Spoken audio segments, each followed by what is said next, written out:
You know, it is a story that most of us have heard before. The insufficient bridges on U.S. Highway 80 going out to Tybee Island desperately need to be replaced because they can no longer accommodate all of the tourism traffic. Those bridges are constantly shut down for wrecks and during severe weather events, isolating everyone on the island and their ability to access emergency care. But the story that is yet to be told, so far anyway, is why are those bridges slated to be rebuilt all the way into 2026 when the safety threat is right now?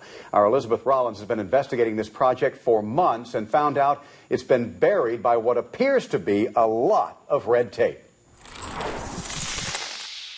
When we started to follow the money in the project timeline to replace these bridges, we quickly realized that this project may be among many projects around the state that's become a victim of flawed practices and protocols within the Georgia Department of Transportation. Tybee Island welcomes more than 1 million visitors a year, filing in one by one along U.S. Highway 80. It's the only way on and off the island, and during the busy season, the very narrow Bull River and Lazaretto Creek bridges on this 5-mile stretch become a recipe for disaster. Saturday, July 22nd, 2017 was one of those days. Channel 911, where is your emergency? There's been an accident on the bridge going towards Tybee. In 2012, the Georgia Department of Transportation, or GDOT, acknowledged the bridges needed to be replaced because both have narrow shoulders and no emergency lanes.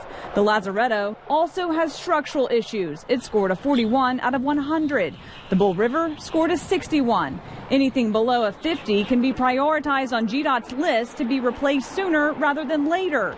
But instead, GDOT put the $105 million project on its long-range list, which means construction would not start until at least 2026, 14 years after its priority listing. And since 2012, there have been more than 50 wrecks on just the two bridges alone. 87% of those occurred on either a Friday, Saturday, or Sunday, usually shutting down the bridges and highway because there are no emergency lanes, which means police and EMS can't respond to other emergencies on the island. Yeah, I told dispatch it was completely shut down. While first responders were busy with this July 22nd accident, Tybee visitor Karen Parker became one of these indirect victims when she started having a seizure on the beach. They kept calling 911. They said that there was a bad wreck on the road coming in, and the road was blocked. She needed an ambulance, but her only option was to be life-flighted. Parker considers herself lucky after spending time in intensive care and making a full recovery. That could have been a little child. It could have been so much worse.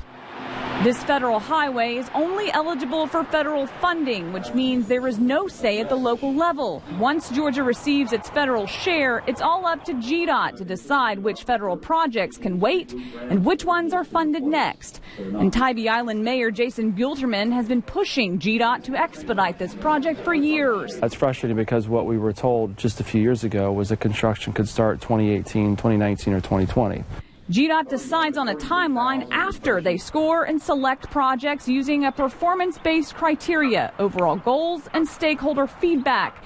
But in Georgia, that information is not readily available to the public, unlike DOTs in states like North Carolina, Tennessee, and Virginia that publicly list project scores and explain why some projects rank higher than others. So we filed an open records request to find out how the U.S. Highway 80 bridge replacement project scored and where it ranks on GDOT's list. But that request is still outstanding. In our investigation, we came across this audit. It was conducted by the state of Georgia. It claims that there's a lack of transparency within the planning division. So we came here to Atlanta to talk to GDOT officials at their headquarters. We attended one of the state transportation board meetings, hoping to speak with the planning director because the audit calls out the planning division, saying, quote, projects go through an informal review process. Problems exist with documentation and transparency. The planning division lacks initial selection criteria. It lacks detailed policies and procedures, and decisions are not well documented.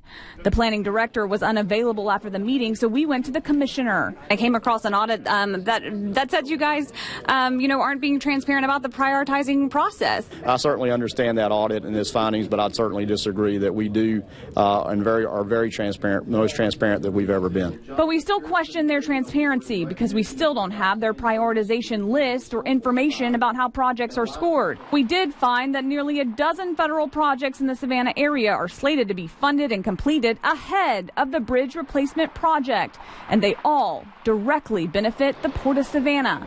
That's nearly $530 million federal dollars that GDOT will spend over the next 5 years before ever spending a dime on reconstructing the bridges. This includes the widening of I-16 between I-95 and 516. This $157 million project was identified in 2016, 4 years after the bridge project. Construction will begin in 2018, and it will be completed before the bridge construction ever begins. In 2013, GDOT even delayed a local project to benefit a port-related project. In an internal email, a GDOT official says, quote, "Yep, the locals don't have the money, and this is an extremely high-profile project serving the port. We got to deliver it." In a statement to WTOC, the planning director said this GDOT employee was, quote, "correct in stating the importance of the delivery of a certain project, including but not limited to the fact that Georgia enjoys the status of being the #1 place for business, and freight mobility plays a role in the rating." But that contradicts his statement on the bridge project, saying, quote, "safety is their #1 priority." He also said the project wasn't being pushed back, but rather, quote, had already been accelerated from long range or no identified date to 2026. But according to our WTOC records and Mayor Jason Buelterman, that's not true. What I have been told, again, is that this project is set to be constructed 2019 timeframe, give or take a year. I'm going to tell you right now, I looked it up. It says right now on the website 2026. Yep. But there's no way to track and verify original dates on GDOT's website because according to this audit, all changes in project status are also not clearly documented.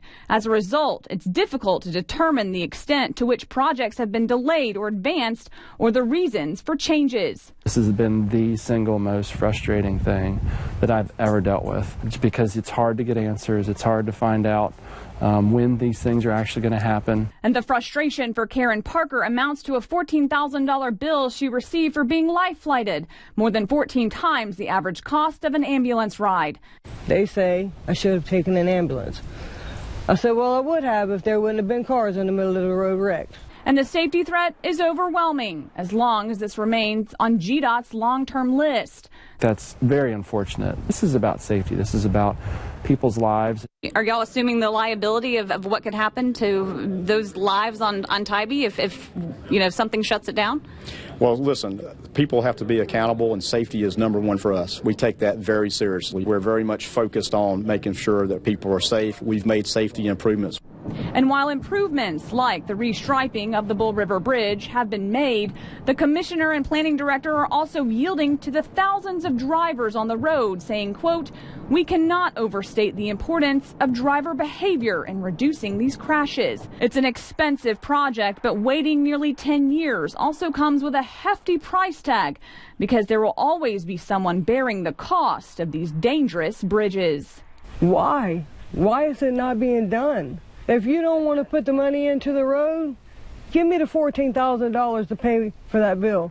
Now, again, this project cannot be funded with local tax dollars, so there's not a local say in this project. It's all up to GDOT. If you want this project moved up, you can contact the GDOT Planning Division.